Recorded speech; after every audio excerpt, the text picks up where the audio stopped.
Hello everybody, welcome to So You Want to Be an Engineer, a new tutorial for the budding engineers who've just started playing this game.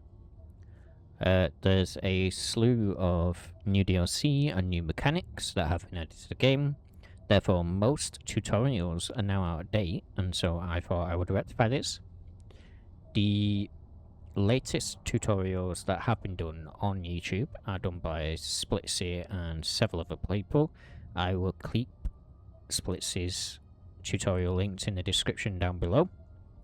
Make sure you go and have a look if you want to do. However, that tutorial is 10 months old and it's mainly played on keyboard and mouse. This tutorial that I shall be doing will be controller only. The Xbox and PlayStation controllers are pretty much par for par, and so I will run through both controls whilst going through the playthrough and the tutorials in order to keep you up to date and aware of what is going on. Now, this is recorded on PC. I am using an Xbox controller.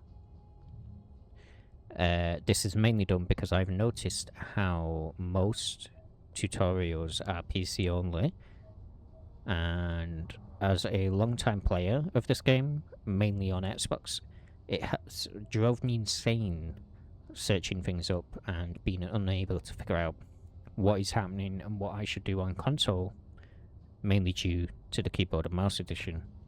So, we're going to put all of that to the side, and these are things to focus on later on in the series.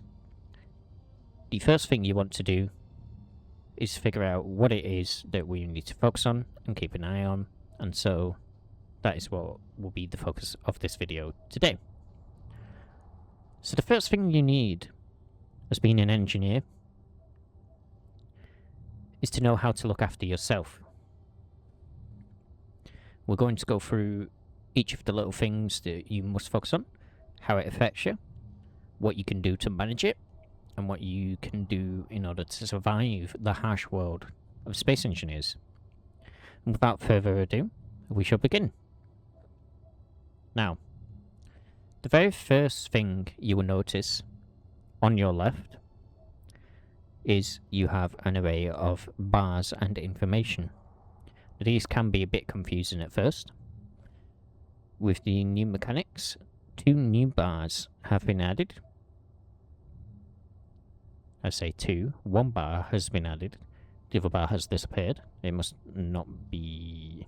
The other bar comes and goes, essentially, and it's something that you manage only when the issue arises. However, we shall begin from the top and work our way through. So the very first thing is your health bar. Now currently it sits at 100. You lose health by colliding with items. This can be walls, terrain, other players, vehicles, things such as that. You can be shot, you can starve to death, you can asphyxiate through lack of oxygen, you can run out of energy in your suit, and that will also start to kill you. Enemies can just shoot you, that happens. Now, one thing that is cool is the longer you survive in this game as part of the new mechanic, the more health you get. So after a short while, it will go up by 10, and then if you survive for a bit longer, it goes to 120, 130, and so on. I've never hit the cap as to how high it actually goes up to, purely because I am terrible at surviving this game, and I die pretty much all the time. For you to regain health, you must interact with a survivor kit or a med bay. You can also eat food or drink, and that will also help you regain health. You passively regain health up to 70. Anything after 70, you must do yourself. And so this is just a general quirky thing to keep you alive and make sure you're paying attention to what you are doing. The next one on the list is food, or hunger. So hunger is a new mechanic. You now can starve to death, as mentioned when talking about health. It also has an effect on your movement speed. So once you hit 20 on the bar, you can no longer sprint, you can only walk. Currently at the minute, as you can see, we're on 94 and we're sprinting around. Once that hits to 20, it will massively affect your movement speed. And the way you combat this is by having food. So you can eat crisps. There's different meal packs that you can craft. If you kill a wolf or spider, you can harvest its meat and cook its meat. You can also find fruit, berries, and vegetables out and about in the world that you can pick up, and you can eat those as well. Now, if you eat raw meat or raw bug meat, you will become poisoned, you will lose food, and you will lose health whilst this effect is active. So it's just best to keep an eye on it and keep it topped off. And this now gives us a reason to use the farming plots. So now in Space Engineers we can farm and essentially play Farm Simulator, but high-tech version. And it's much fun to counteract and worry about when you first start out in a new survival game. Next on the list, we have energy. Now, energy is essentially your life support. So it is affected by your suit, your temperature level affects how much energy you use, using your lights affects how much energy you've used, flying takes energy, using your tools takes energy, running takes energy, broadcasting your signal to other players also takes energy. It's affected by a lot of things. However, there's no need to be concerned too much about running out of energy, because you receive a voice warning when it gets low.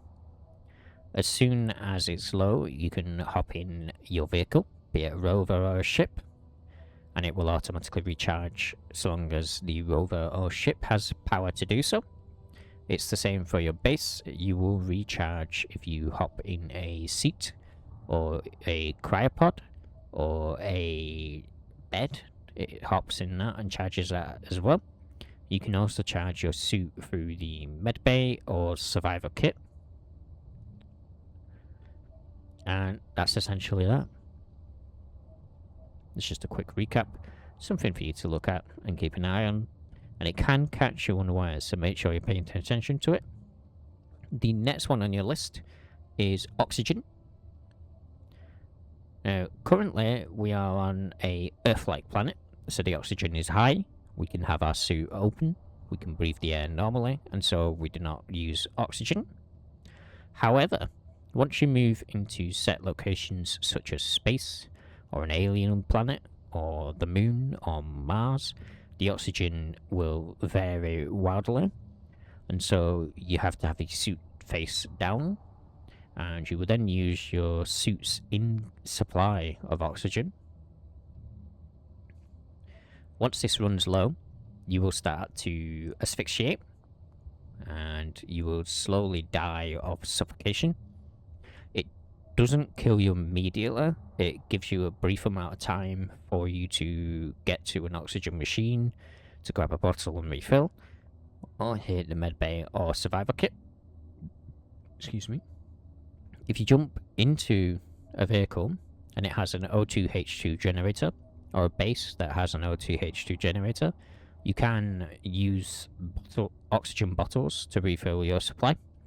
You can also keep an oxygen bottle in your inventory, such as this, and it will immediately refill your oxygen when it runs out or gets too low. You can use this oxygen bottle. As you can see, it sits at 100%, and over time it will dwindle, but it dwindles only when it refills your suit. So you have 120 litres in there.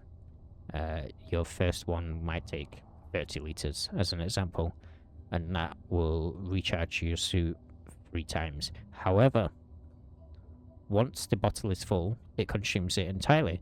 So make sure that you put your bottles back into your O2H2 generators, and then you won't have to worry about keep crafting bottles. And it's a good way of recycling and reducing the amount of resources that you use. Your O2 can be very useful for recharging in rooms. So if you're in space and you have a room that you want to live in and not have to wear your suit helmet, you would want an air vent, but your air vent must be connected to an O2H2 generator, and the room must be airtight in order for you to be able to breathe in it and have a high oxygen count. Now, if your oxygen count is very low and you don't have your suit on, you can also suffocate in a low oxygen environment. And that brings us on to our final item, which is the H2 bar.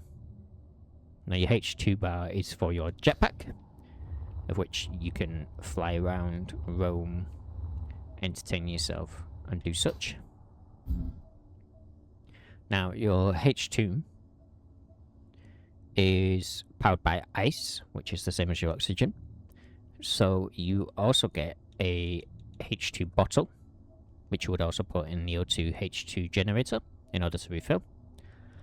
And quite similar to the oxygen, if you interact with a medbay, which is this thing here, and then you hold the X button to charge, it will refill your oxygen, your energy, your hydrogen, and your health. You'll notice the only thing it doesn't fill is your food.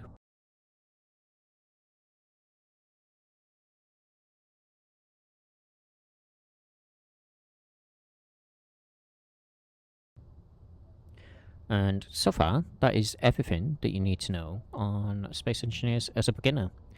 Please leave a like, leave a subscribe if you've liked what you've seen and you want a bit more information. Do not hesitate to ask questions in the comments.